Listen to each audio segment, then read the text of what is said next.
అనుకున్న టైంకి షూటింగ్ పూర్తి కావాల్సిందే. ప్లాన్ తప్పకూడదు అని హుకుం జారీ చేయాలంటే చేసే పని మీద ప్రేమ, శ్రద్ధ, ఈ రెంటికీ మించి ధైర్యం, ఆత్మవిశ్వాసం లాంటివి కూడా ఉండాలి. ముఖ్యంగా మేల్ డామినేటెడ్ ఇండస్ట్రీస్లో ఒకటైన సినిమా పరిశ్రమలో ఫీమేల్ ప్రొడ్యూసర్ రాణించాలంటే తెగువ కావాలి. అవసరమైనప్పుడు రాణిలా హుకుం జారీ చేయాలి. సున్నితంగా పనులు చక్కబెట్టడంతో పాటు కఠినంగానూ ఉండాలి.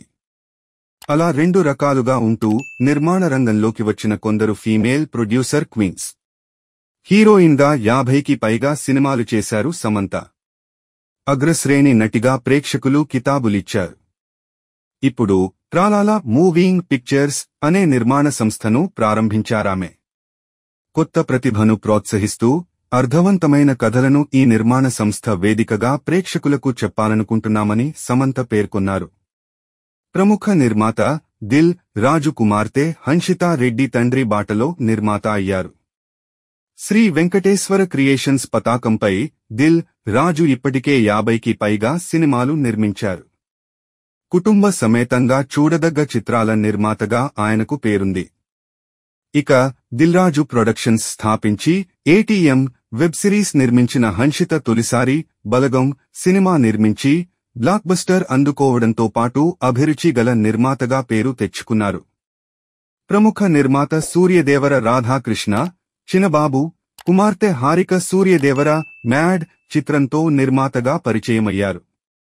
కళ్యాణ్ శంకర్ దర్శకత్వంలో సూర్యదేవర నాగవంశీ సమర్పణలో హారిక సూర్యదేవర, సాయి సౌజన్య నిర్మించిన ఈ మూవీ రిలీజై హిట్గా నిలిచింది. యూత్ఫుల్ ఎంటర్టైనర్గా ప్రేక్షకులను బాగా నవ్వించింది.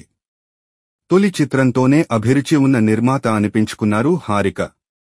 తండ్రి నిమ్మగడ్డ ప్రసాద్ సక్సెస్ఫుల్ బిజినెస్ మేన్. ఇక కూతురికి సినిమాలంటే ఫ్యాషన్. ఆ ఇష్టంతో మంగళవారం సినిమాతో నిర్మాణ రంగంలోకి అడుగుపెట్టి తొలి విజయం అందుకున్నారు స్వాతిరెడ్డి. పాయల్ రాజ్ పుత్ లీడ్ రోల్లో అజయ్ భూపతి దర్శకత్వం వహించిన చిత్రం మంగళవారం. స్వాతిరెడ్డి గునుపాటి ఎం. సురేష్ వర్మ నిర్మించిన ఈ సినిమా హిట్గా నిలిచింది. మెగా కుటుంబం నుంచి వచ్చిన నిహారిక అటు నటన, ఇటు ప్రొడక్షన్ రంగంలో ప్రత్యేక గుర్తింపు తెచ్చుకున్నారు. ఇప్పటివరకు పలు వెబ్ సిరీస్లు, షార్ట్ ఫిల్మ్స్ నిర్మించిన ఆమె తొలిసారి ఫీచర్ ఫిల్మ్ నిర్మిస్తున్నారు. ఈ చిత్రం ద్వారా యాదు వంశీని దర్శకుడిగా పరిచయం చేస్తున్నారు. కోట బొమ్మాళి పిఎస్ తేజమార్ని దర్శకత్వంలో ఈ చిత్రాన్ని బన్నీ వాసుతో కలిసి విద్యా కొప్పినీడి నిర్మించారు. విడుదలైన ఈ పొలిటికల్ పోలీస్ బ్యాక్డ్రాప్ మూవీ హిట్గా నిలిచింది. నటిగా, గాయనిగా, నర్తకిగా గుర్తింపు తెచ్చుకున్న రాజేశ్వరి చంద్రజ వాడవల్లి నిర్మాతగా మారి కలస చిత్రాన్ని నిర్మించారు. ఈ చిత్రానికి కొండ రాంబాబు దర్శకుడు. చిన్న బడ్జెట్ చిత్రమైన కాన్సెప్ట్ బాగుందనిపించుకుంది. పాయల్ సరాఫ్కి సినిమా నేపథ్యం లేదు. అయితే నిర్మాత కావాలన్నది ఆమె కల. భరతనాట్యం చిత్రంతో నిర్మాతగా మారారామె.